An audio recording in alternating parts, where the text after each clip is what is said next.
18 years old, a Friday night in Limerick. A stolen car screams down the street, mounts the curb, and in a heartbeat, life as Liam Beville knew it shatters. Both legs are crushed, bones exposed. Doctors say he'll never walk again. Most people would have accepted that verdict, but Liam refused. From a wheelchair and a pair of crutches, he fought his way back, not just to walking, but to standing on a platform lifting 285 kilograms, more than 4 times his body weight. The same man, once told he'd never stand unaided, became a Guinness World Record holder for the heaviest disabled deadlift ever performed. He's also battled anxiety, depression, joint replacements, and time itself, coming back in his 50s to win world titles against able-bodied athletes half his age. He calls himself a bit of metal and a lot of mindset. This is Why Do You Think You Could Do That? I'm Sam Penny, and this is Liam Beville. Liam, welcome to the show. Glad to be here, Sam. Glad to be here. Wow, this I'm excited because I think this is going to be an epic show. Firstly, you're Irish. I love the accent. Let's hope your listeners can understand. I think they can. But when I was doing my research, I was just blown away at your journey, and that's what we're going to dive into today. But rather than starting at the pointy end of Guinness World Records and world titles and those kinds of things, one of the things that's really important for listeners to recognize is that every one of my guests started off as ordinary people. So before the records, you were just an ordinary kid from Limerick. So tell me about where you grew up and what was life like before that night in 1983? Well, I grew up in a place called Thomangate in Limerick City. It's on the north side of the city, and I suppose it's known for being poor, for want of a better word. No, we grew up poor, but I never knew it because I never wanted for anything. My mother and father looked after me well. I was the youngest of 7 children. My brother and sister were both Down syndrome, and my sister had severe autism as well, non-verbal. So my mother's time, my parents' time, would consist of looking after my older siblings. So therefore, I won't say I was neglected, but my needs were such that they didn't come first. Even though I was the youngest, I was never treated as the youngest because my sister, Margaret, who had severe autism and was Down syndrome, was a year older than me. Irish twins. She was a year and a half older than me. We call those Irish twins. But my mother had it tough. My oldest brother, Michael, was Down syndrome. He was born in 1950. There was no facilities in Ireland at the time for people with disabilities such as Down syndrome or autism. Or, we've come a long way nowadays. With everything that we have. But back then, they had nothing. So my mother's time was really taken, and she was a very religious woman. She always believed that there would be a cure for Down syndrome or autism. She was very simple in her, I won't say she was a simple woman, but she was very simple in her understanding and how she thought about things. She would often bring my sister, Margaret, went everywhere with her because everything had to be done for her. So she'd often bring them to religious sites like Lourdes and, places like that, just praying for Margaret, praying for a cure, probably praying for a better life more than anything else, But she had it tough. And, I grew up in that environment, that household. I won't say that I had it tough, but, even my older sister had polio when she was younger, so her legs were affected. So we had a lot of disabilities in the household. So before the accident at 18, I was living with people with disabilities, and I saw the way they got on with life, and I saw the way my mother and father got on with life. and they did get on with life, and we had a good life, and we had a happy life. My father was a fantastic sportsman. He was a boxer, rugby player. He co-founded Thomond RFC in 1944, and my uncle, my mother's brother, was captain of St. Mary's RFC and one of the co-founders in 1943. So, athleticism was there, but I couldn't live up to my father's standards. I wasn't a rugby player, and I wasn't good. My father was an extremely good diver as well, and swimmer. And there's photos of him there, diving off one of the highest bridges in Ireland over a river, and he's just fantastic. And it's a beautiful swan dive he's doing, and you can see, and you look at it, it's amazing. But my father was never happy with it. He was a perfectionist.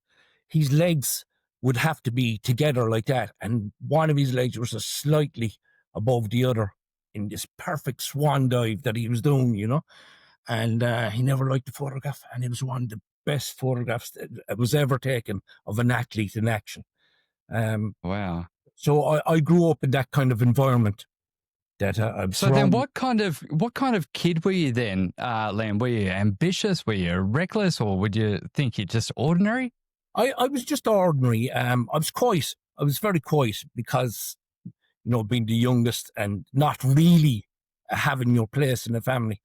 Well, I won't say I was forgotten about, but my older sister says I never cried when I was a baby. So I was never an attention seeker. That changed later in life, Sam. I'm 60 years of age now, and all I look for is attention. That's why I'm on here with you. But no, I just didn't find my place till later in life, and I wasn't really looking for it, but I was enjoying life. I mean, you look back. I used to swim a lot. I used to go out. We had a place called the 40 Foot, which is a fantastic swimming spot. My father used to swim there as well. But my father didn't like crowds. And I was out there one time on my own, and I was swimming, and I could see my father coming along the bank. And the minute he saw me, he just turned and walked away. And I said to him later, "Why did you turn?" I said, "Too busy." I was the only one there. Too busy. That was the kind of I didn't grow up. I just grew up ordinary. So then, as a teenager, what did strength mean to you back then? Well, my father was a very strong man. It meant everything. It meant everything. You'd watch. There was local weightlifters. Paddy McMahon was one of them, and he was a local weightlifter. He was a legend in Limerick at the time, and you just in awe of his strength, just in total awe of it. I grew up in that kind of environment, where respect was earned. You weren't just given, and if you were an athlete, a sportsman, a strongman, well, the world, as far as I'm concerned, admired that. And sure, at that moment in time, that was my world, so I grew up in that environment. So, I have great respect for my father and great love for my father. And he was a very strong and a fantastic athlete. And, he was an all-rounder. So, strength meant everything to me. It meant everything to my father as well, you see. So looking for my father's respect, I would naturally lean towards being an athlete. But, being young, carefree, endless summers.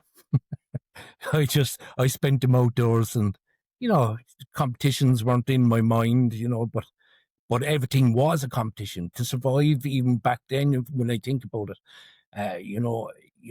At 6 and at 7, you're still competing. You're competing against your siblings. I give you an example. we'd all eat with my brothers. We'd all eat at the table, but I'd have to eat guarding my food. Being the youngest, it would be taken fairly fast, and I'd have to eat very fast as well. So everything was a competition. So then looking back, do you think that there was any part of your personality that really prepared you for what was coming? Yeah, definitely. I was very stubborn, very pig-headed, very strong-willed, even as a child.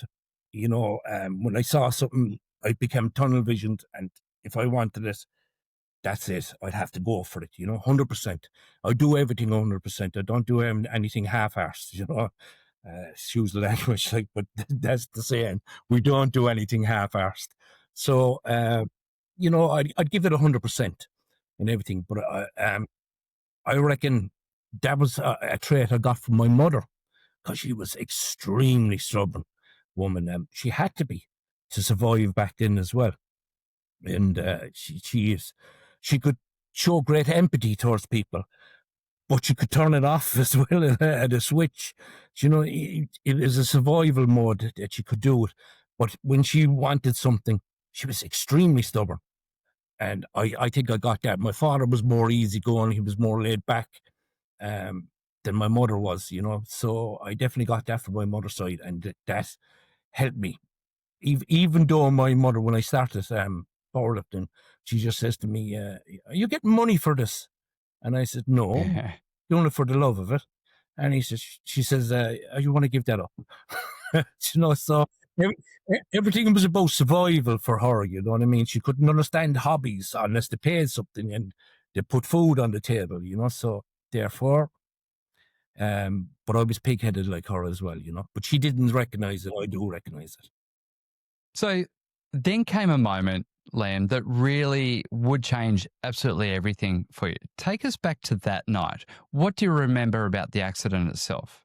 Well, I remember everything clearly. It's my whole life changed in a split second. I remember the 3rd of June, 1983.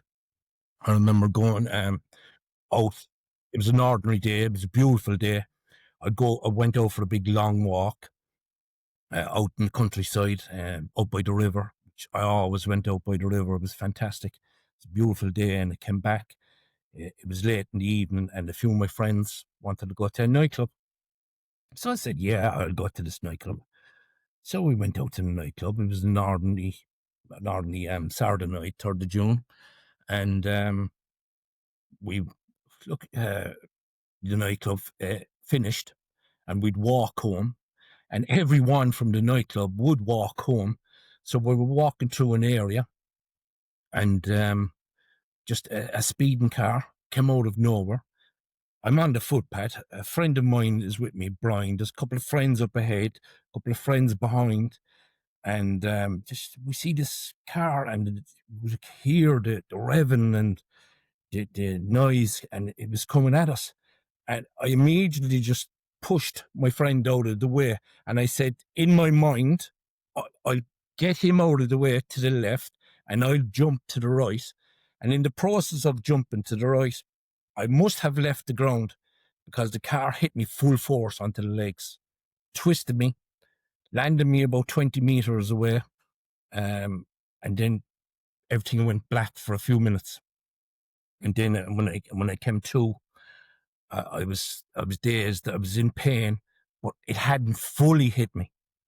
And then I looked down at my legs, and they were mangled. There was bone sticking out. I could see them, just jagged pieces of splintered bone just sticking out through my right leg.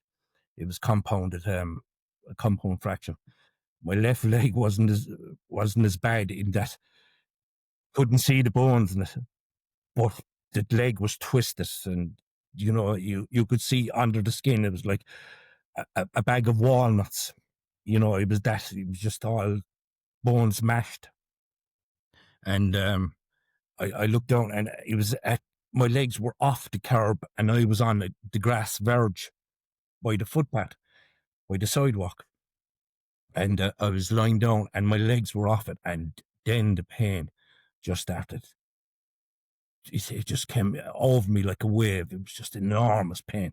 I can't describe it because it's an indescribable pain. I've never felt nothing like it since, and hope never to do.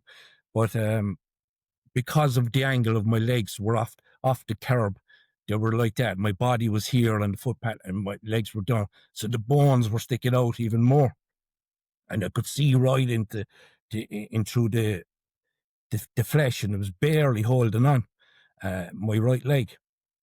And one of my friends came over to relieve the pain. He lifted up my legs, and it did relieve the pain somewhat, And I kept fading in and out of. Thankfully, I kept fading in and out of consciousness because the pain was just too much.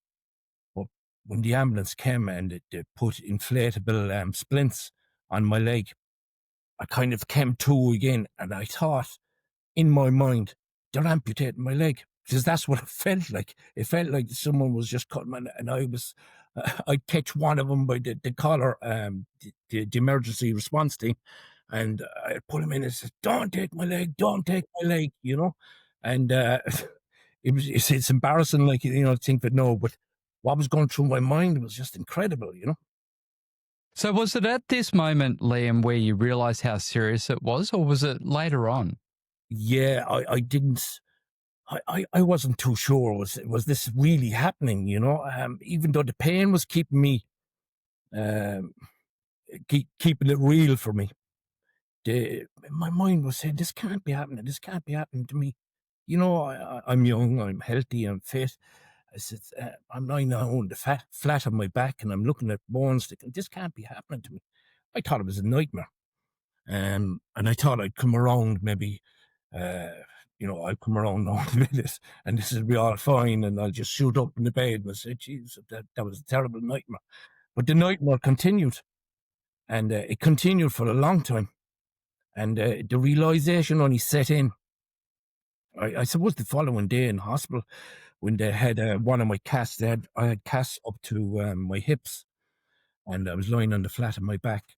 And I spent, I'd say, about 9 or 10 weeks in the hospital at the time. But they cut out a little window on my right leg, where the bones had broke out through the skin.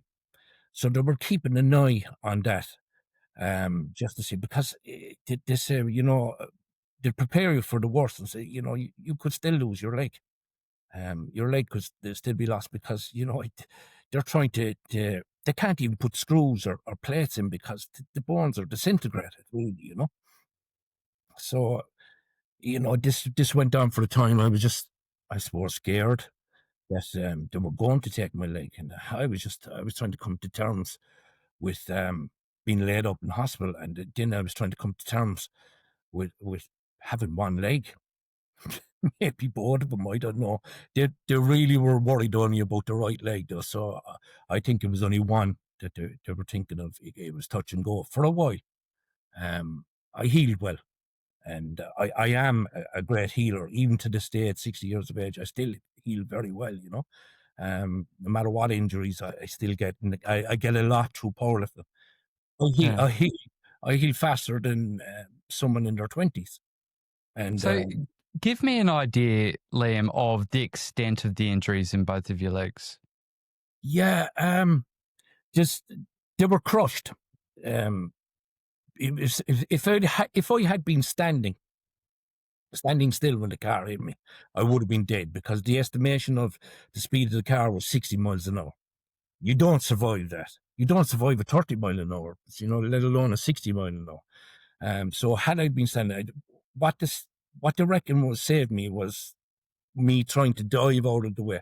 It's still, I nearly did it. I nearly made it, but there's no silver medal for this, So I lost the battle with the car that day. So my mindset, my way of thinking is, that is the way I think. You know what I mean? I did lose the battle that day, but the war is still beginning. It's still on. And the war And the was, doctors told you that you weren't going to walk. How did that affect you? yeah. I didn't believe it. I just didn't believe it from day one. I said, I mean, opinions are like assholes. Everybody has one. So, and I'd say, I wouldn't have, no disrespect to doctors, but I've a lived experience and they haven't. You know what I mean? I know me. They don't know me. They only know what to see on the chart. And I said, well, look, I don't believe it. I will walk. And not only will I walk, but I'll prove you wrong. I'll run, and it's what I did as well. I did run a 10K in 1986. Now, this was 3 years after the accident. And I was even just discussing this with the wife the other day, because I don't really talk about, I'm starting to talk about it now. Now, from my research, you started walking to the gym on crutches. Did Yeah. that really become a turning point for you?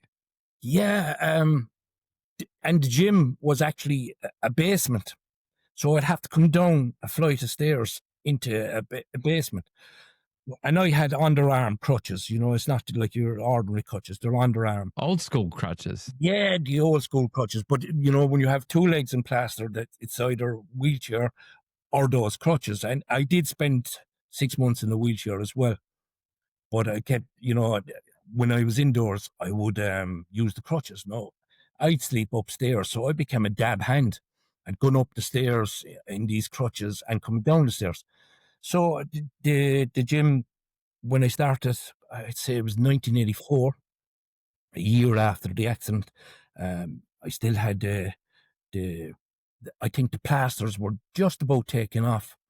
The plaster on my legs up to my hip were just about removed, but they were heavily bandaged, my legs. No, my legs were non-existent. There's more meat now in a butcher's pencil than would have been on my legs. And there was no muscle, there was no nothing. So I went in and, being on these crutches, I did develop an upper body strength. My triceps and my shoulders and my chest started to develop. And I looked like an inverted golf club. In that I had no legs and I had a big upper body. So what I would do, I said, I have to get into a gym here. I have to do something. I have to, I'm not walking properly. I'm not able to walk properly because I have no muscle to move the bones. No, the bones were healing. They were healing well. But the knee was damaged from day one. It had no ligaments to the side. So I'd get movement like that with the knee, and sleeping positions at night time. I might wake up in agony. The knee might slide like that, just slightly, So I'd have to physically go down and lock in my knee. And so I've always needed this knee replacement. Now, everyone knows about the 285 now because it's Guinness World Record, but I actually did 310 kilo lift 33 years ago at 75 kilo body weight, whilst having this knee, whilst having this damage. And the reason why I didn't put that forward to Guinness World Records is because I can beat my 285, and I have plans even to do that. But I'd never beat my 310. I'm chasing a ghost here. I'd never beat. For 33 years, it's been Ireland's greatest deadlift. I want to get into the powerlifting shortly. But getting back to the rehab really, from what I'm hearing, it was all about survival effectively. But becoming a champion, that's a completely, entirely different decision. So what did rebuilding your body actually look like day to day for you? Yeah, it just became a grind. It became a struggle trying to walk and go long distances. I would get very sore underneath the arms because I was relying on the crutches too much, And which is why I had to go into the gym and I had to start doing some exercise once I got a bend back in the knee. When you're in plaster of Paris, up to your hips for nearly a year, best part of a year, everything seizes. Your knees don't work. My right knee didn't work anyway, but everything is just rigid. So I'd go in and I'd sit on the edge of a bench my legs were still out like that. And I might do some shoulder exercises or whatever I was shown, but at the same time, I try and draw my legs back, and I try and get the bend in the knee whilst doing some other exercise. It was taking the mind off, off the legs, and so it was allowing me to train the legs, get some bend into it. Because once I said I get a bend into this, I might be able to do leg extensions or something, so something that's very light, but I'd be able to do something, and that was the reason why I just had to prove people wrong that I could walk, and I did walk. Yeah, you've spoken about being mesmerised by strongman Jimmy Butler. Yeah, What did that mentorship mean to you? he's still a great friend today, and he's just fine. He's actually a European bodybuilding champion, and one of our first European bodybuilders champions ever to come to Ireland. He was just he's a fantastic guy. It meant everything to me when I saw him the first time I saw him in the gym, and he went over and he was going through the dumbbells, the rack, and increasing in the weight till he got to the heaviest dumbbells. And at ease, he was just pressing these big dumbbells out, and one of these dumbbells probably weighed more than me at the time because, I had I had no legs, so therefore I was weighing half a man. I was just half the man I should have been. But I was just mesmerized. I just saw this, and this is the personality that I have. Though I says, well, if he can do it, I can do that. I didn't see any disability. I never saw a disability. And to be quite honest, I never spoke about it either, even through my powerlifting career. Because, first of all, I didn't want to point out I had a weakness, especially when you're competing against able-bodied athletes. And secondly, I didn't want to admit myself that I had a disability. I said I'm capable of great things, and I want to be capable of great things, and I am capable of great things. But it has to start with, and I think that's something I got from my father, because my father, who died of prostate cancer, and he had it for 5 years towards the end, and he never, they told him he'd never walk as well, but he walked to the end. He got the cancer into the bones and everything, and that man walked to the end. And this is the type of DNA I have, and this is the type of blood that's running through my veins. He never once admitted to anyone he had cancer, and he lasted for 5 years. He would just say, "Oh, I have arthritis." I've arthritis. And so I wouldn't even admit I have arthritis. So, Liam, you mentioned just before that you didn't want to accept that you had a disability. You grew up in a household that had disability all around you, but also with such a strong mother and a strong man father. How did that upbringing affect your mindset of not accepting that you have a disability? Yeah, it's well. First of all, my sister, my brother, and my other sister who had polio, they were treated differently. My sister, Christine, we call her Dean because my brother Michael, who had Down syndrome, he couldn't say Christine, he used to call her Dean, so we call her Dean. She spent most of her life in Croom Hospital. It was even her schooling was done in hospital beds, and it was a miserable existence for her. We're very close. She's 10 years older than me, but we're very close. And she's living in England now for over 40 years, near on 50, I'd say.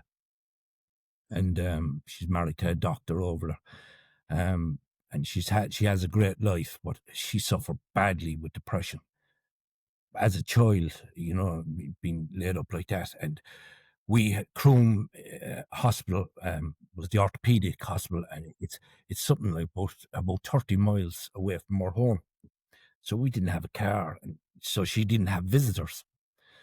So I seen all this when I was growing up, and I've seen all this, when my mother treated Margaret and Michael, and I didn't consider myself to be any special, and I didn't want that special kind of treatment.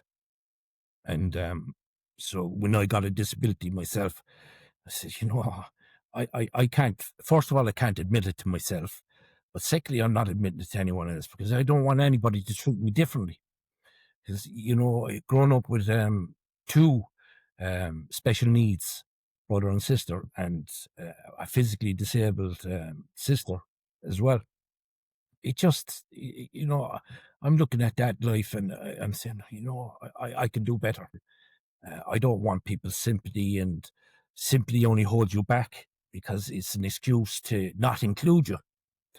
Oh, Liam has a disability. I'm a brand ambassador now for active disability, for Disability Active Ireland, and I've a speaking engagement coming up in December, and that's what I will talk about is inclusion, and that meant a lot to me, was to be included. So if I wanted to be included as being an athlete, I didn't, it's no disrespect to disability or disabled athletes, but it's the mindset of people. Once they hear you have a disability, they go, that's terrible. You can compete over here now. We'll put you in a Mm. little box and we'll label you here as disabled. And your achievements, they won't be as good. So that's why I had to compete with able-bodied athletes, because my achievements, they're still good. They are good. And I had to prove that to people. And I had to prove it to myself first and foremost. Because, there's times when I just didn't believe it myself. And I went through terrible bouts of depression from a young age. And I said, for no reason, I might just badly depressed, but I have to look back, and I've never been more happy now at 60 years of age, Sam.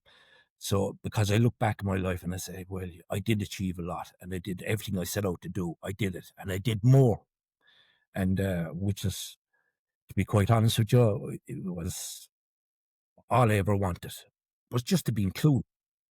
In this period of your rehab and basically just getting your body back again to be working, was there a moment at any point where you felt that fear or anger was about to win? Yeah, absolutely, absolutely. I'm only human. Flesh and badly bruised and badly broken bones, Yeah, but my mindset, I have to say, I don't know, is the stubbornness I have. I just wouldn't let that hold me back either. Again, it's if you admit it, you're labeling yourself. So therefore, I couldn't admit that I have even depression, because that's a weakness. It's not a weakness, but that was my mindset at the time. You couldn't admit that. I'd have friends, and if you said, I'm feeling a bit depressed today, they'd make fun of you. It wasn't the done thing. We grew up kind of tough, and that was, we didn't. Toughen up, be a man, Be a those kinds man, of yeah, things. yeah, be a Yeah. man. That's exactly what it is. So I came from that environment, so old fashioned, I suppose. I don't know. The young people have it differently nowadays, but that's the mindset that I had. And I would suffer badly from depression. And I can get touches of the blues now and again, Even the fact that I say touches of the blues means that I'm not even admitting that I would be depressed, So I have to come to terms with that. And I have come to terms with it. And I've led a good life and a happy life, so I'm okay with it. So, Liam, 3 years after your accident, you're a man who's been told that you may never walk again, but you walked onto a powerlifting platform. Tell me Yeah. about that first competition. What was going through your head? Yeah. I was training in a gym in Limerick, and 3 local clubs got together and they said they'd run what's called a push and pull competition nowadays, which involves bench press and deadlift. No squat. No, this is unheard of, and the first of its kind as well at the time, because all powerlifting competitions you would have to have squat. I didn't have legs. Even 3 years later, I didn't have legs for squatting. So, but I went into this. First of all, I was delighted that my club, which I was training at, asked me to get involved. And, I felt, well, this is great. This is something that I'd be interested in doing. I was extremely nervous, obviously, but I was very good at the deadlift. I remember it was the owner of the gym would come along and have us all, bench press and see what we could do. And I went on to the deadlift, and I deadlifted more than everybody else. Guys heavier than me, guys, didn't have injuries. No, no one knew I had these injuries. They just thought, like, this guy with skinny legs, he doesn't train legs. No, I was training legs at this time. Skipping leg day. Because, yeah, I actually train. I still get accused of skipping leg day when people see my leg. But the thing is, I train legs twice a week. I actually do more than most. It's just that I can't develop it. If the bone structure is wrong, you're not going to put on any muscle size. But I develop techniques for deadlifting, for squatting, and I became a quite capable squat person as well, rather than just a deadlift. But having said that, I was very nervous in my first competition, and I think it was 190 kilos that I deadlifted. I benched 100 kilo, and I was delighted. I was hooked straight away. I just loved it. I loved the crowd and the enthusiasm from the crowd that they were giving me. And I was saying, this feels great. I'm just here lifting a bit of weight like I would do anyway. And these guys are cheering me, and they know nothing about my disability. They know nothing about my past. They know nothing. So I'm saying to myself, I must be good. I'll stay with this. I'll stick with this. And I'll try the next one, and I'll get better. And I'll keep going, and I'll get better. So I was hooked straight away for the first time. So let's skip to 1992, because this is quite a monumental moment in your career, your powerlifting career. Yeah. You pulled 310 kilos. Yeah. And you only weighed 75 kilos. 75 At the time, did you know that you had done something quite historic? Yeah, I did.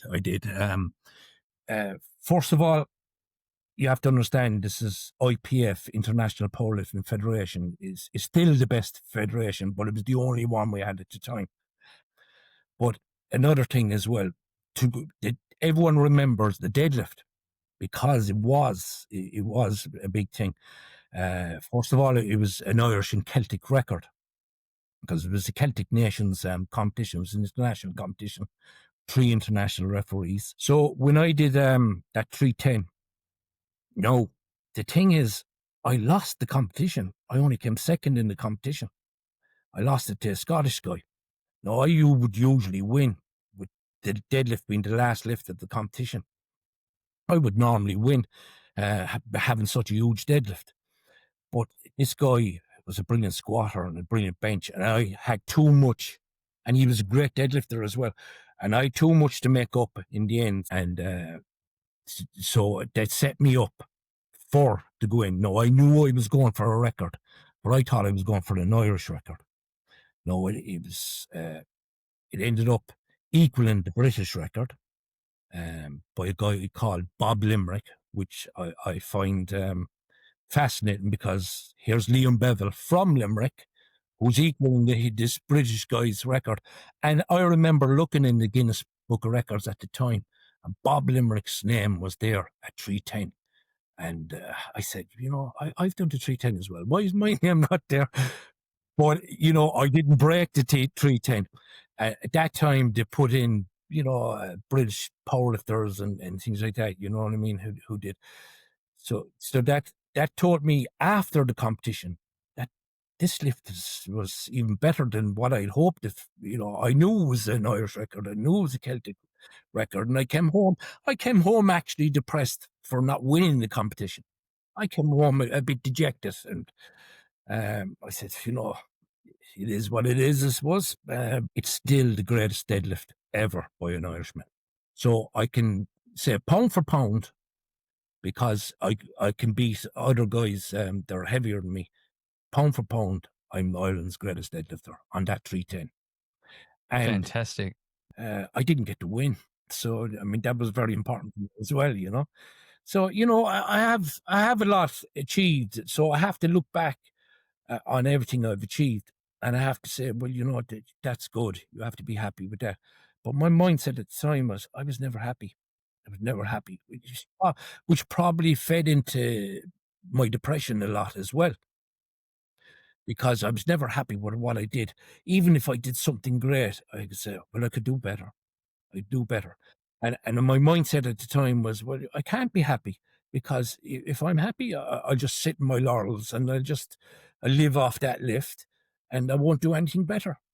And, it's probably the wrong way to look at it, and it probably feeds into depression. It leaves the gate open for it. So, Liam, there's so much going on with obviously your rehab, and then to this monumental moment in 1992 of lifting 310 kilos, but also battling with depression through this period as well. What kind of toll was it taking on your body? Yeah, it was taking horrible toll on it, because, like I said, I'd go up in body weight, and I'd come down with body weight, and that's not good either. You know what I mean? And when I don't know if for a weightlifter or a powerlifter, or even a boxer, or anybody who has to go into a weight division, if you have to come down to a lighter weight division, well, you're not going to get your best performance. So, that could feed into my depression as well, and it would take a terrible toll on my mind. That I'm here and I'm trying to, in my mind, I'm going to do better, but I'm coming down in body weight, and I could come down 4 stone in body weight. You're hardly going to do better, but I was never in touch with reality there, which is probably why I defeated what the doctor said as well, because I just, reality didn't just, it was just another form of an opinion to me, you know what I mean? I didn't really agree with anything like that. So I wasn't in touch with reality, it's only later in life I have to say that's a bit mad. So So there was a moment where the doctors said that you finished. How did yeah. how did that make you feel? Yeah, well, I had to go into I got my hip done at 39, and I said I'll do one more competition after this. So the following year, after getting my hip done, I went to World Championships in Ghent in Belgium, and I did great again. I got 8 for 9 lifts, again missing one of the bench presses, which equaled my greatest moment in 1992. So I said, that's a great way to go out. And I got a bronze medal. And I stood on the platform with able-bodied athletes, and I had a bronze medal. And I was happy with that at a world At the World championship. Championships at 39, and you get a bronze. And I got a bronze. That's fantastic. Unbelievable. And I said, what a way to go. I must get my knee done now, because the knee always needs to be done. And I was saying it to myself in such, well, if I get my knee done now, there is no way back. I can't come back. There's no way back. So I was letting myself know. It was like an out-of-body experience. So I have to have a word with myself about these things, So I'd say, I'll get my knee done now that I'm retired, because that was just to ensure that I would stay away from it, because the effects of my body now at this stage were just incredible. I'm getting older and I'm getting more damaged, and the old damage is coming back. At one stage, I couldn't tie my shoelaces. My wife had to tie my shoelaces because the hip was so bad. From the accident in 1983, the toll of having a bad knee. My right leg is half an inch shorter than my left leg. And so even though I tried to disguise the, and I used to practice my walk, I used to try to disguise the limp. The limp was there, and the hip felt it. And, being out of gait for so long, just, I got an arthritic hip, and it just needed to be done. So I said, and I wouldn't even come to terms with that, because the doctor was telling me, you have arthritis in your hip. No, I don't. But that's just a tear, and there's probably a tendon or something. No, I don't have arthritis. I was kind of like, how dare you? How dare you even suggest that I'm a mere mortal? But obviously, I had arthritis, and obviously, I needed to get it done. So, I stood on the platform, and I was quite happy. Here's a man with bad injuries, competed just a year after getting a hip replacement, and did 3 nice squats, 2 good benches, and 3 good deadlifts, and ended up with a bronze medal. And I said, look, get your knee done. At least you'll sleep at night time without having to wake up. You can sleep in different positions without having to sleep in the one position all the time, So I did. In 2007, then, a couple of years after the hip, I went in for the knee operation. And I remember it was 2007 because the Rugby World Cup was on at the time. So I was watching that on TV. But yeah, I got the full knee, but it didn't go to plan. Like, the hip was fine, went to plan, it was great, was back walking.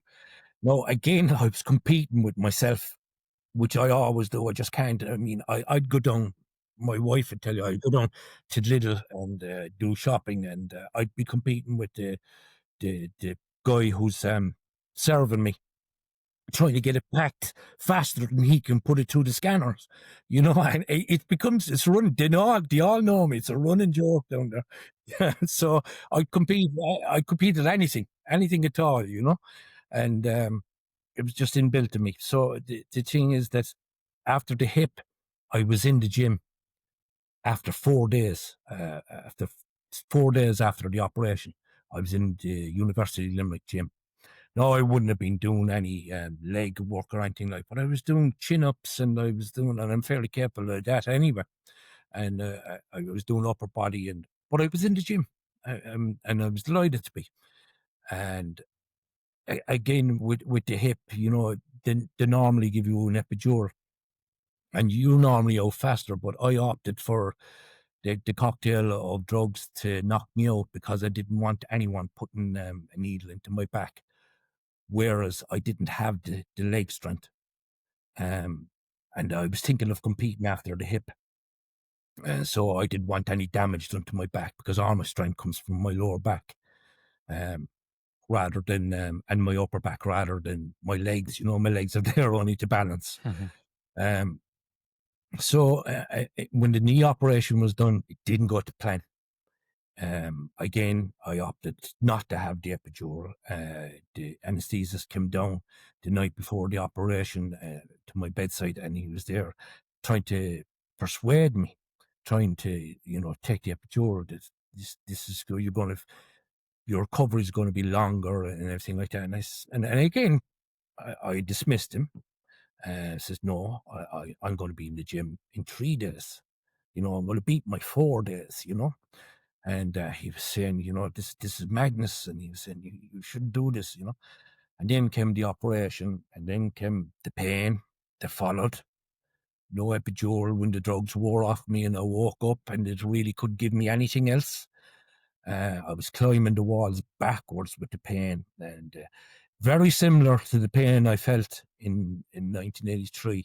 But again, not quite. It was a different sort of pain. But I was still, and I was actually physically moving back in the bed, trying to get away from the pain and going up the walls. When my wife came in to visit me, I was halfway up the wall, trying to get away from the pain in the knee. And I could barely breathe. And I was trying to control my breath, because the pain was just constant. And to cut a long story short, I did manage to get into the gym within 3 days, and I did beat my own record from the hip. Most people, Liam, listening to this just would be thinking, you're absolutely mad. Yeah. Yeah, I would want to stop. The pain's too much. Why don't I just sit on the couch? I've had a knee replacement. I've had a hip replacement. I've already had a great life. I've lifted 310 kilos. I've been competing on the world stage, getting a bronze at the world championships. Why, after all these surgeries and replacements, what made you say, I'm not done? Yeah, I was done. I was done. I had said, and the knee surgery was to be the end of it. But I'm a natural competitor. I will compete at anything, and I'll usually win at anything as well. When I set my mind to it, I'll usually get it. And I don't know, it's in my DNA. I was just born that way. But I had finished with the powerlifting, and like I said, I mentioned Open Powerlifting. It's a online resource for powerlifters, and they were only getting together, and they didn't have my best lifts. And I remember emailing them and saying, I have my certs here, for 310, and you don't have my best lifts. And it says, well, has it been in a magazine? Is there any way we can corroborate this, because anyone can make up a cert. I got mad at this. I says, look, all you have is stuff that makes me look bad. I might have bombed out, which means you might have just not been disqualified from a competition. And that's what you have for me, You have very little for me. And even today, because of most of my lifts were done in this country, in Ireland, and it wasn't recorded. We don't have videos or iPhones or anything like back in the day, And if the Americans would have their lifts on a magazine, but we didn't have any of that. So they still don't have my best lifts, but when they wouldn't accept that I had done the 310. And I'm saying, I'm not a lawyer, and I'm saying, I can tell you exactly, because I have a great memory. And I told them exactly how the competition went, and this is, well, everyone, you're pushing on a bit, your memory could be it was insult after insult for a while, in my mind. They weren't trying to insult me, but I was taking it that way, I was reacting to it badly. So I just said, well, remove me. And it says, no, you're a public figure. We can have anything that we want up. And it was a competition, so we're well within our rights to have these up. And I said, well, if you won't remove me and you won't take my word for it, I'll be back. And that was it. That was it. And so we sat down, and I says, okay, what can I do? I says, well, I'm not going to do 310. So what can I do? I said, I can do what no other people have done. I'll do a world record at each body weight, over 4 body weights that I used to compete in. And I'll hold them simultaneously. I'll hold them at the same time. And genuine records. And,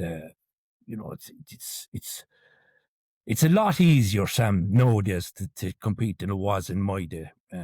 Because, they have all different federations. So they have all different standards and all different world records.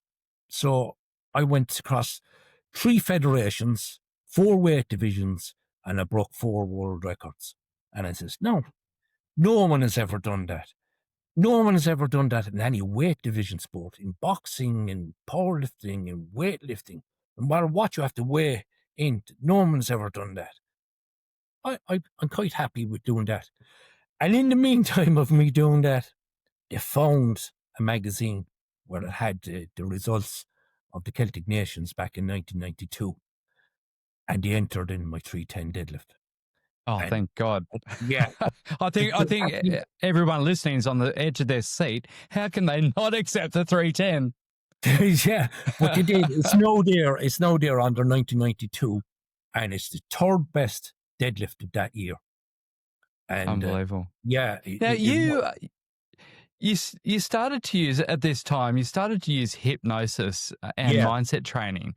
Tell me, why was that so important to you at that time, and how did that affect not just your mental well-being but also the physical side?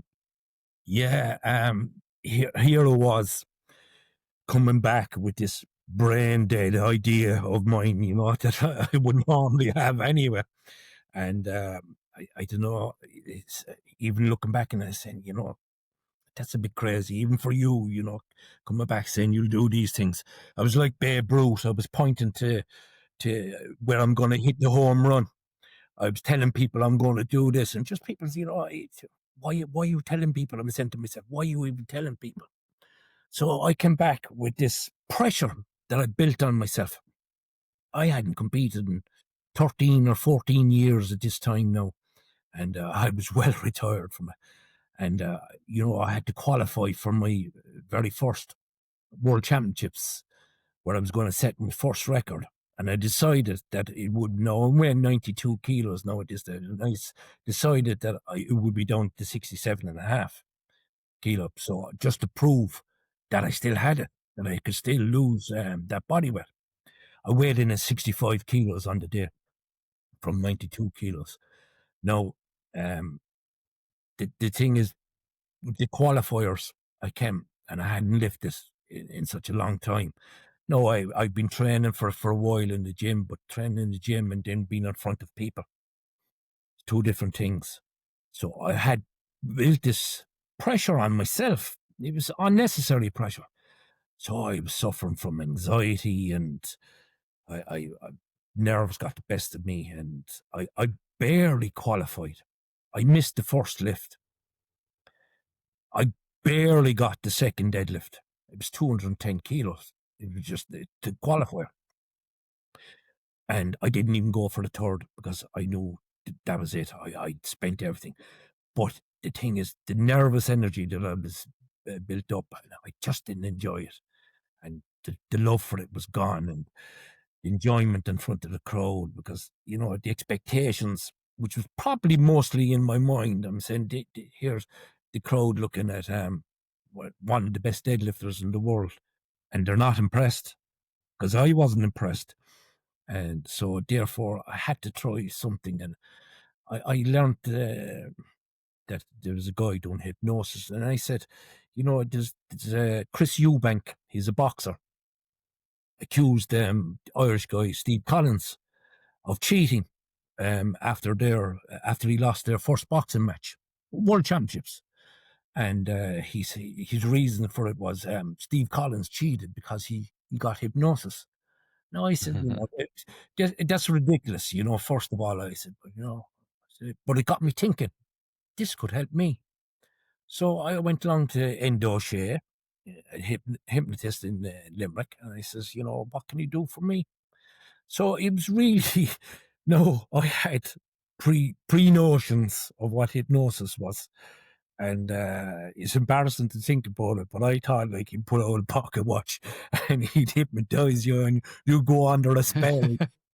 But what it was just training your mindset to be the athlete that you were, to picture the crowd, picture yourself doing the lift. And it's something that I would have practiced, but I would have forgot over the 13, 14 years that I didn't compete. And it would have come naturally to me in the day. You visualize the lift, and you visualize you doing it, and you visualize the gold medal around your neck. And these are things that just came naturally to me because I was just a dreamer anyway. And I always dreamt of being the best deadlifter in the world. And I am now. So the dream did come true.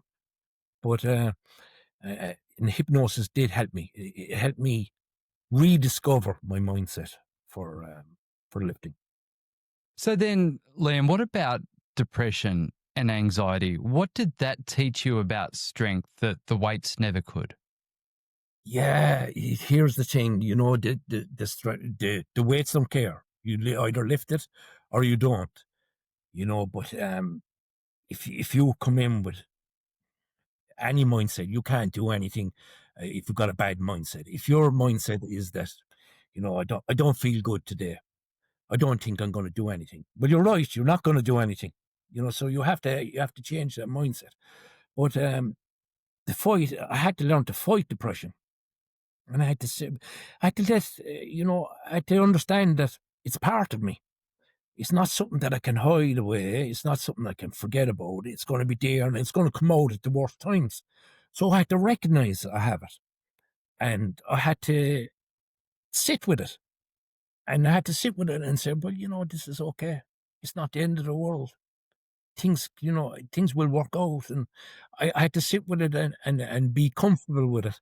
It's not something that, it's not like a broken bone where they can mend. Your depression is going to be with you for life. But it's how you cope with it, how you live with it, how you sit with it. It's taught me a lot. It's taught me a lot. And, I could go in to the gym, and I still go to the gym, and I don't go in with a bad mindset. I go in with just happy. I'm happy to see the people inside her. I'm happy to be able to be lifting at 60 years of age. I'm happy to be able to do that. There isn't any other 60-year-old man that is doing that. Well, there's very little anyway, So, I'm happy, but I sit comfortably with my depression. And I'll have low days, but I know they won't last. And it was Rudyard Kipling that said in his poem, if you can treat these two imposters the same. So I'll treat success and I'll treat failure the exact same.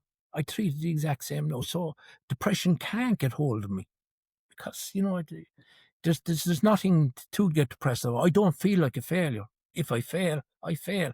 I get it the next time. If I succeed, so what? It doesn't matter. Who cares? No one cares. It's only weight. You know what I mean? So it's that poem actually that you know the poem I'm talking about, If by Rudyard Kipling. It's interesting, Liam. A couple of my previous guests have also mentioned If as well. Yeah, fantastic. Well, see, it does have that effect on people. The thing is to not let the ego control anything. If the ego controls it, depression can only come in, and it's the big dog, it's the dark dog, or whatever you want to call it. It will have control over your life. So it's just part of life. Success and failure have to be treated the same. You just dismiss both, or might take time to well, that was good. Next, so it does, and I'm glad to hear that a lot of people have mentioned that to you, because it's very important that even to your listeners, I would say, if you don't know the poem, learn it, go read it, because it will. Yep, it's called If by Rudyard Kipling. Rudyard Kipling. Yep, it's a fantastic read, and once you really understand, because it takes quite a bit of time to really understand what that poem means. Yes. But once you understand it, it really cuts deep. It is really profound. It is profound. You'll be a man, my son. That, when you hear those words, it means nothing until you live it. Once you live the experience, well, then it becomes profound. But, words are only words at the end of the day. It's how they make you feel. It's how you live them. That's the difference.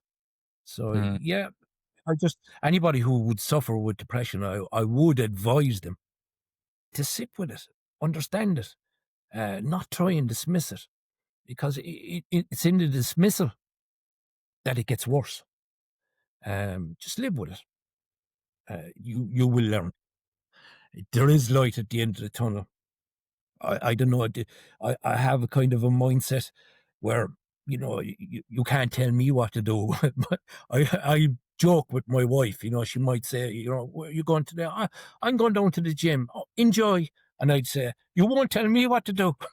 So we laugh together at it, but it's a half a joke, but half, in earnest. But, we have fun. That was funny. Now, Liam, you're 60 now, but just 3 years ago, You broke a Guinness World Record. You're 57. Yeah. Firstly, tell me what that world record was. It's 285 kilos. I weighed 86 kilos in the 90 kilo division at the time. Now, Guinness don't recognise weight divisions. You only recognise the heaviest. Now, the heaviest of the able-bodied would be Halvor Bjornsson.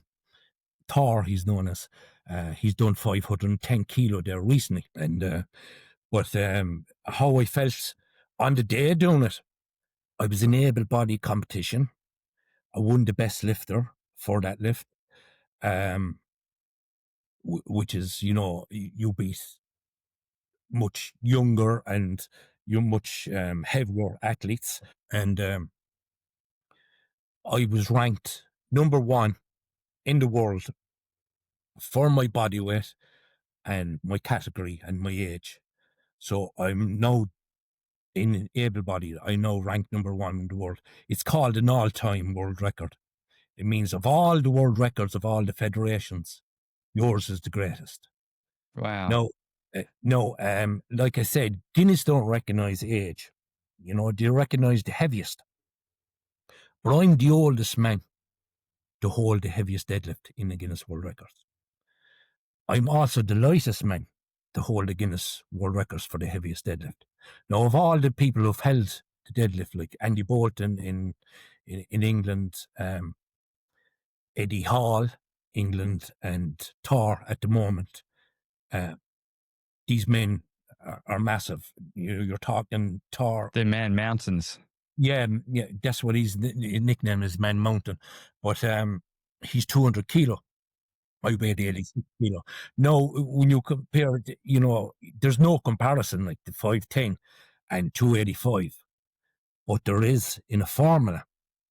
And if I was to use a Schwartz formula, which favours the lighter man, which determines the best lifter, but no, I would beat Thor's lift. When you break a world record, Liam, what's the first emotion that hits you? Is it joy? Is it relief? Is it peace? What is that feeling? It's absolute relief. It's absolute relief. I don't know, is there peace involved? If there is, it doesn't really last because I haven't got that type of mind. I have to keep going. It has to be better. But enjoyment. I'm definitely at this age and this hour of my life, I'm definitely enjoying it like I never did before. I never took the time out to smell the roses, but I'm taking the time out now, and I'm on your podcast. I wouldn't even dream of doing this years ago, because I said, well, that's not good enough. You know what I mean? It's not good enough.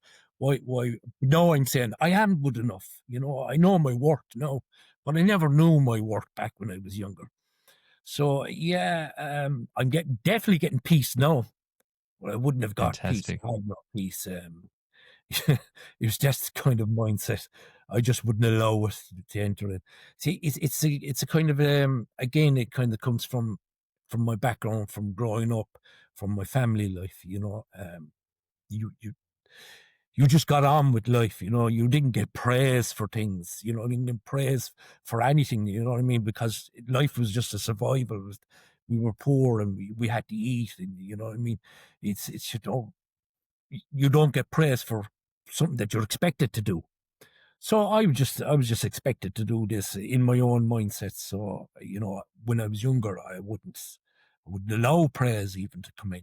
I wouldn't even discuss it. I wouldn't be on your podcast anyway. If I was 27 years of age, I'd say, what are you having me on for? I'm not the best in the world. Liam, obviously the name of this podcast is called Why Do You Think You Could Do That? And we've listened to such an absolutely fascinating ride.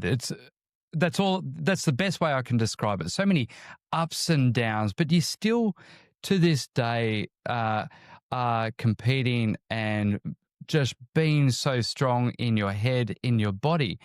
And through all of the hardship that you've faced, all the way through from that accident, but even before that, growing up in what you described as a poor family, having disability around you, the accident, and so many hardships then with the hip replacements, knee replacements. Through all of this, Why do you think you could do that?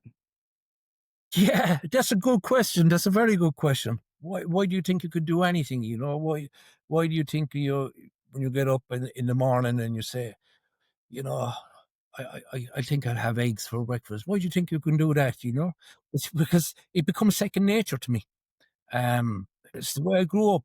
You know, I've had a lot of jobs in my life. I worked for Intel, and I worked for. I had my own business, online website development business as well, and I'm all self-taught for the simple reason is I never thought that I couldn't do anything. I remember going for an interview for Intel, and I had no qualifications, but I convinced them that I'm the right man for this job, and they took me on because they could feel the enthusiasm of me. They could feel that, you know, I'm a hard worker. I'm willing to give this a go.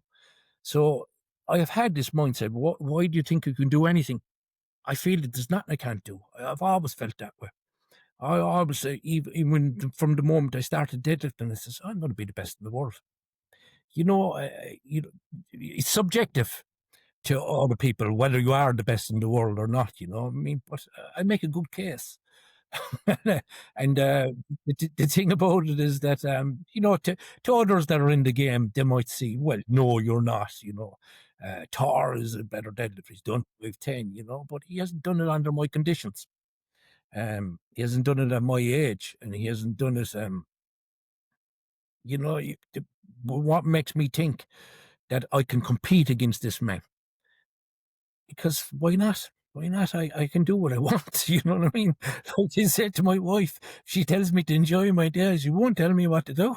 but but that's the joke. But it's still the mindset. You know what I mean? No one will tell me what to do. I'm self-taught in anything because I'm really can't. I'm unteachable, I suppose. You know, I have to learn. I have to have what the Irish call a graw for it, a love for it. You have to have a love, and you have to have a graw for what you're doing. And if you have that love and graw for it, you will learn, and you will learn to do it to the best of your ability. I grew up. You don't do things by half. You either give it your best shot or don't give it no shot. It's all or nothing. And I've lived that way all my life. It's always been all or nothing. And in everything I do. I mean, I constantly compete with myself just to keep me sharp. I feel younger. And people say, you know, friends I grew up with, says, you know, it's time to give it up now, Liam. And I says, what do you want me to do? Just roll over and die? Is it? No, this is what I do. And this is what I do best, you know, so I'm going to keep doing what I do best until I can't do it no more. And I'd say that'd be about 10 or 15 minutes just before I die, you know. So I'll keep going, and it could be 10 or 15 minutes after I die. I don't know. We don't know. I want to turn this to the listener now and try and pick out some pieces, because I know that there's so many lessons in there, and your story has been fascinating because honestly, not everyone's going to deadlift a piano, but everyone knows what it means to start again. So for the listener, Liam, what would you say is one small act of resilience anyone could take tomorrow? Here's the thing, and that's a great question, Sam. Here's the thing I always say. Don't let people label you. Don't let people put you in a box and say, you can't do this, you can't do that. They don't know you. You know you. If you want it, you will find a way. You will find a way and you will get it. It's as simple as that. That's my simple philosophy in life. If you want it, it's yours. Find a way. These are only hurdles. They're obstacles. Everybody wants a smooth race. Everyone wants a flat race. Sometimes it's uphill. Sometimes you're doing hurdles. Sometimes it's cross country. You know, so you can't. These are variables are outside your control. Control what you can, and forget about the rest. So if someone says they're putting limits on you, they don't know you. You've got to understand that they don't know you. You've got to respect yourself and respect your own abilities and disabilities. You know, it's sometimes, you know, anybody who's got a disability, it's a wrong way of looking at it. You've a different ability. That's the way I would look at it. You have a completely different ability, and you can get the same result. I'm all about inclusion. I want people from all backgrounds, from all ages, from all disabilities to be included. No, when it comes to competition, you can't expect a person in a wheelchair to get up and run 100 meters, against Usain Bolt or whatever. So you have to have limits and competitions that make it fair. But that's not to say you still can't be the best in the world at something. And you have to change people's mindset into thinking that stop putting your labels on me. I can do what I want. Simple as Absolutely that. fantastic words there, Liam. That was just Yeah. profound. I love that. Now, I want to talk about physical action, things like walking, lifting, and just showing up. How can those things help rebuild mental health? Yeah, walking, as they say, is the best exercise you can do. Again, you have to do what's in your limit. If you get out in the fresh air and you take a walk out in the fresh air, get one with nature. Go back to nature. We're designed to be with nature. Smell the flowers, smell the trees, accept the rain, walk in the rain. Love the scent that comes with it. You'll see an increase in your mental health. It'll just be fantastic. You just got to accept that not everything is a problem. You know what I mean? You might say, "Oh, it's snowing today. I'm snowed in." No, you wouldn't say that because you're from Australia, but we we get snowed in here. You know, go and build a snowman. Enjoy it. Have a laugh. It's if you need to, if you can barely walk, do what you can. Just walk. Just walk. Walk with good company. You are the sum of your friends anyway. So make sure you're always in good company and people who support you. We'll all meet jealous people and envious people in life, but like I said, that's their problem. You've got to move on and take care of the variables that you can control and not what you can't control. So get out in the air. That's all I say. That's all I say. So, what would you say to someone then who feels too old, too broken, too far gone to start over again? Yeah, you're never too old, Sam. You're never too old. How could you be? I'm 60 years of age, and I'm going to beat the 285. I have notions in my head. Whether I do or not, it doesn't matter. It doesn't matter. It's the fact that I feel younger for it. I don't feel 60. Maybe it's because of the accident, because it happened such a young age, and I had such a terrible time in my mind. But I feel 17, so I go back a year after the accident. In my mind, I'm only a 17-year-old kid. So, I'm looking at myself here and I say, who's that old man? I don't recognize him. So but you're never too old. You're never too old. Remove the mirrors from your bathroom and just feel young. So, yeah, you're never too old.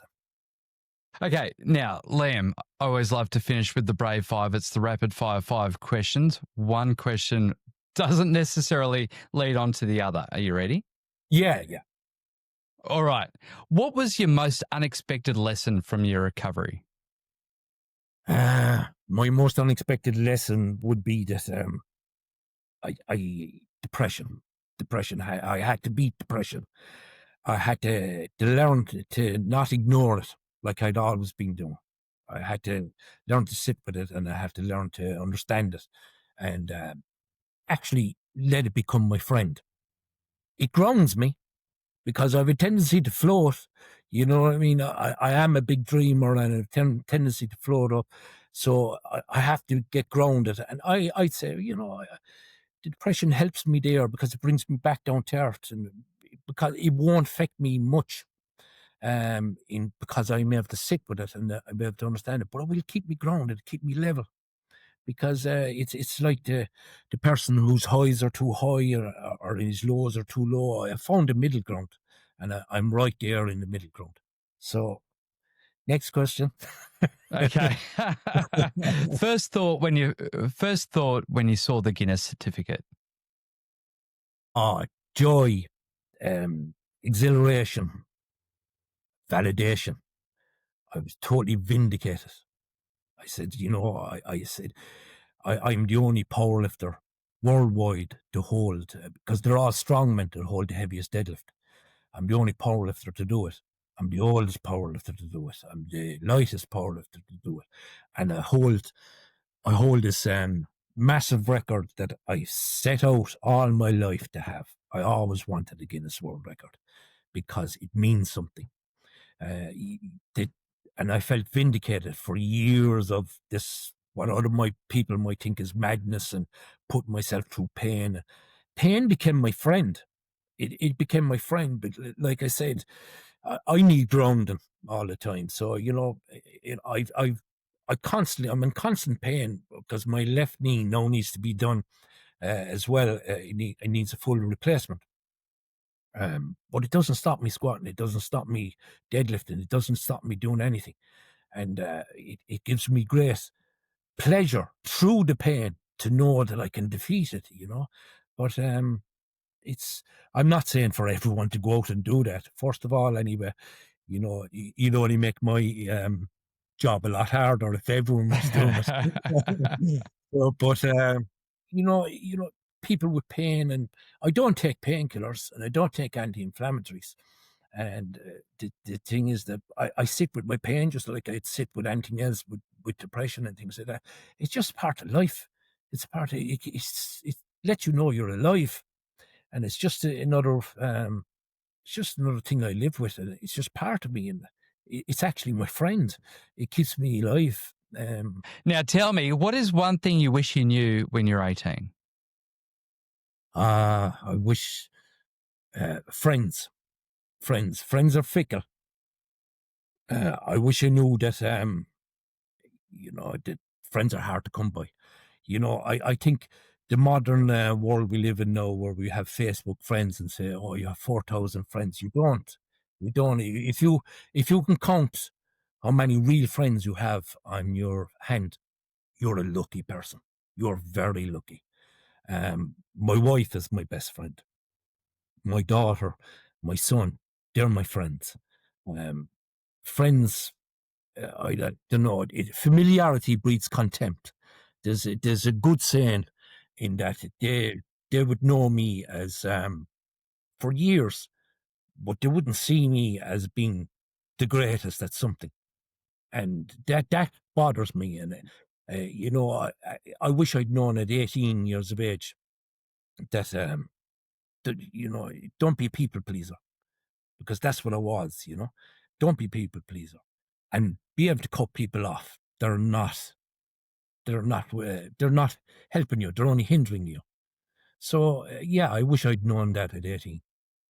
Because So then what's a habit or a mindset that's really made the biggest difference to you? being stubborn. Being stubborn. I just can't help it. I'm just very stubborn.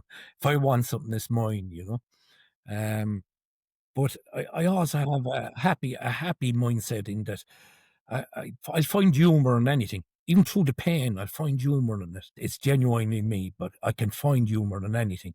And it helps me to survive, and it helps me to move on and accept things that need accepting. Don't accept everything, but things that do need accepting, like you don't need to accept other people's limits on you, but you do need to accept your own limits. All right. So what is the best advice you've ever received inside or outside of the gym? Well, the advice I would give my daughter when she was younger was never change your horse midstream. And that always stood out for me. In that, and I would say, rightfully or wrong, it doesn't matter. Once you set your goals, once you set your mind to something, don't change. Don't change. Doubt creeps in, negativity creeps in. These are all little demons on your shoulder telling you can't do it, you can't do it. No, But if you have the mindset to never change your horse midstream, you see, I love my sayings. You know that. But yeah, I think that's the greatest advice I could give to anyone, and that has been given to me, is that Fantastic. when it doesn't matter if you're wrong or right, because at the time you're going to be right, but time could prove that you were wrong. But that could happen to anything, and if you keep changing your mind, you're definitely going to be lost. If you have this mindset that I'm going to win, you're right. But if you have the same mindset, I'm going to lose, well, you're right. You know what I mean? You're right both times. So definitely do not change your horse midstream. Once you've made up your mind, don't second guess it. Keep going. Go for it. Liam Beville's story begins with shattered bones and ends with unbreakable spirit. He was told he'd never walk. Instead, he learned to lift the impossible. He turned pain into purpose, fear into focus, and a hospital ward into the starting line of a world record career. But the real record isn't 285 kilograms. It's the decades he spent proving that adversity can refine rather than define us. It's the courage to rebuild not just muscle, but mind. It's standing on a platform in your 50s after hip and knee replacements and saying to the world, I'm still here. Maybe you'll never pull a barbell like Liam, but we all have our own weights to lift. The griefs, the doubts, the voices that say we're done. The question isn't whether you could do what Liam did. The question is, will you get back up when life drops you to the floor? Now, Liam, for those who want to follow your story or learn from you, where's the best place for them to find you? The website, liambeville.com. That's Liam with BEVILLE.com. Fantastic. And I'll make sure I put that link into the show notes. And if this conversation, if it's reminded you what resilience looks like, share it with someone who needs a spark, because bravery spreads and so does belief. I'm Sam Penny, and this is Why Do You Think You Could Do That? Until next time, keep saying yes to the impossible.